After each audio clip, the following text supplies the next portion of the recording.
পন্দা চলে যাবে। তাই নাকি? আরে হাঁস শান্ত পরিবেশে ডিম পাড়ে, ওই জন্য বলছি নেট বেট দিন না, হাঁসগুলো ছাড়ি দে।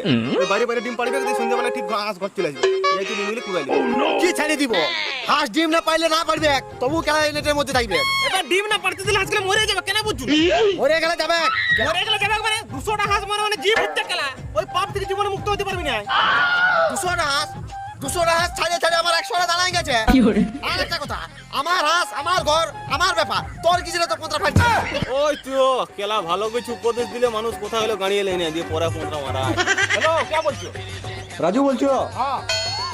আমার একটা বন্ধুর কাছে তোমার নাম্বারটা নিলাম, আর বলছিলাম তুমি নাকি হাঁস আর ডিম কম দামে বিক্রি করছো।